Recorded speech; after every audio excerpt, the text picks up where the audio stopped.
JR's haul is back in full effect. Got some new sneakers I want to share with you guys. I'm really excited about these pickups.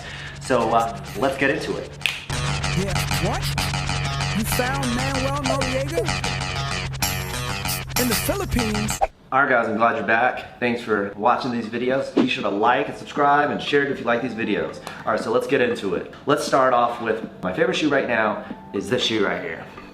These bad boys, and these are the Nike Vapormax Innevas. One of the things I really love about it is the Vapormax. If you're not familiar with this particular shoe, they kind of look like cleats. I wasn't really feeling them when they first came out, and it's all a air bubble throughout the entire shoe.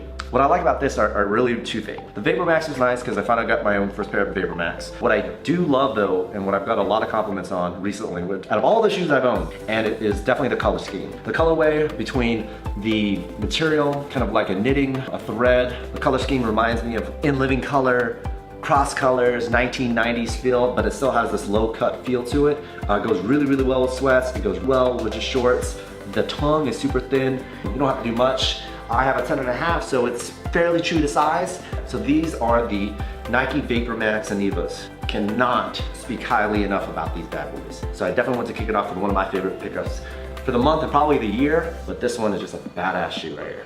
And I got it for about $190. So nothing too crazy, but definitely not a cheap shoe.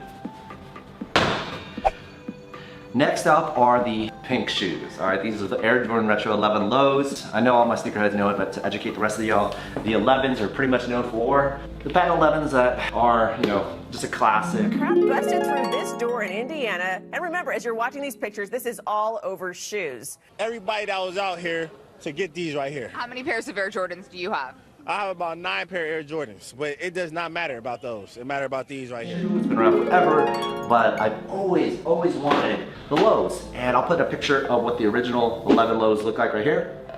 They have all kinds of crazy colors, and they have a highlighter lime, kind of a highlighter blue, and they have these pink ones, and these are bold. There's a couple nuances of the shoe that I like, which is obviously the clear bottoms, the mesh on the side is kind of clean, and honestly the gray with this pink is just, it goes really well with pretty much anything. I mean, it just pops really, really nice. But yeah, this is a great pink shoe for whenever the event arises. And this was about $150-ish, and that's the Air Jordan 11 lows. All right, pink. Let's move on to the final piece, the newer pickups, the newer shoe. That is the Nike Element 87s. These guys right here. Woo-wee! Super comfortable. The Reacts are kind of a thick sole, kind of soft, kind of similar to the Ultra Boost. One of the things that is unique about it is it's a translucent upper.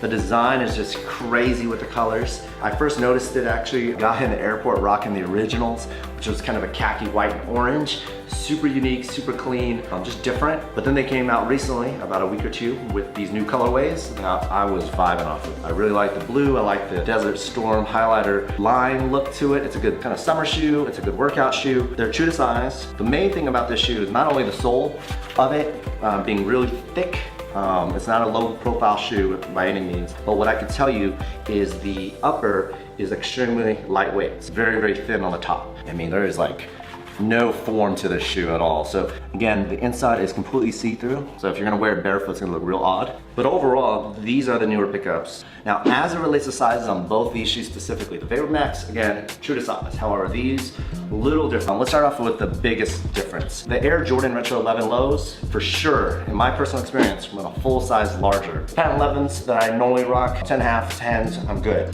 This one, however, I'm wearing a 9.5. As it relates to the Nike Reacts, they run a half size larger. Not a full size like the 11s, but a half size. It's a lot different than any other shoe I've had, where at least it's mesh or fly knit or canvas or something. This is just like, it feels like plastic.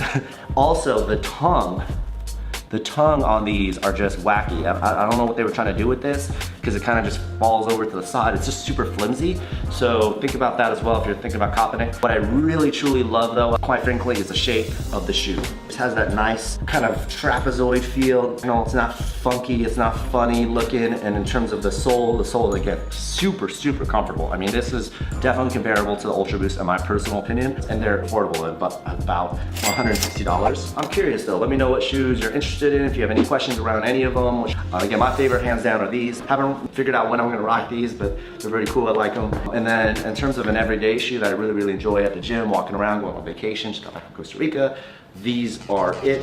As always, guys, thanks for watching. Be sure to like, subscribe, share. If you have any questions, let me know in the comment section. All right, and I'll see you guys in the next one. Peace. Sometimes, I don't know why I like to shoot so much. This is too much. Sometimes I'm like, what the hell? What the hell?